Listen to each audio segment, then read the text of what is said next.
నేను ఈ డ్రెస్ తీసుకొని కూడా 5 సంవత్సరాలు అయిందండి. మొన్న ఒక వీడియో పెట్టాను కదా, ఈ డ్రెస్ తీసుకొని 4 సంవత్సరాలు అయిందని. కానీ ఈ డ్రెస్ తీసుకొని 5 సంవత్సరాలు అయింది. చూడండి, ఇక్కడ డ్రెస్ అలాగే ఉండడం వల్ల క్లాత్ హోల్స్ కూడా పడిపోయినాయి. మనం యూజ్ చేయకపోయినా సరే క్లాత్ అనేది చిరిగిపోతుందంట. నాకు ఈ మధ్యనే తెలిసింది. అయితే ముందు వీడియోలో చెప్పాను కదా, అసలు ఎందుకు ఇంత హడావిడిగా ఇప్పుడు కుట్టేస్తున్నాను అనేసి చెప్తానండి. ఇంకా కొన్ని రోజులు కూడా ఉంచుకొని ఉండేదాన్ని అలాగే కుట్టకుండా. నేనైతే ఎవరి దగ్గర ట్రైనింగ్ తీసుకోలేదు, స్పెషల్గా నేర్చుకోలేదండి. ఒక అక్క చెప్పిందనమాట, అన్ని రోజులు కొత్త బట్టలు ఇంట్లో అనేది ఉండకూడదు వాడకుండా అనేసి.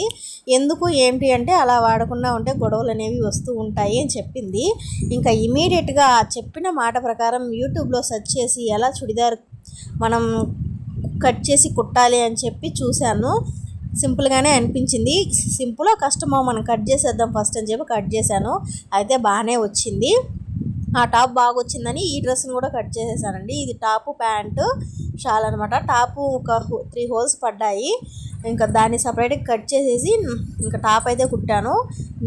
నాకు కుట్టగా మిగిలింది మా పాపకు కూడా ఒక టాప్ అయితే కుట్టానండి, చుడిదార్ టాపు. అది నెక్స్ట్ వీడియోలో చూపిస్తాను. భలే ఉందనమాట మా పాపకి, చాలా ముద్దుగా. ప్యాంట్ చాలా అంటే చాలా ఈజీ అండి. చాలా కష్టం అనుకున్నాను కానీ చాలా సింపుల్. చుడిదార్ కూడా చాలా సింపుల్ అండి. బ్లౌజ్ కన్నా డ్రెస్లే ఈజీగా ఉన్నాయి. కొంచెం మోడల్సే కొంచెం కష్టంగా ఉంది కానీ నాకు కుట్టడం ఏమో ఈజీ అనిపించింది. చూడండి, ఫైనల్గా ప్యాంటు టాపు రెడీ అనమాట. ఈ డ్రెస్న నేను 5 సంవత్సరాలుగా బీరువాలో పెట్టుంది అని అనుకున్నాను. ఈ విషయం ముందే తెలుసుంటే ముందే కుట్టేసి ఉండేదాన్ని అండి. ఇన్ని రోజులు అయితే అస్సలు నేను వెయిట్ చేసి ఉండేదాన్ని కాదు.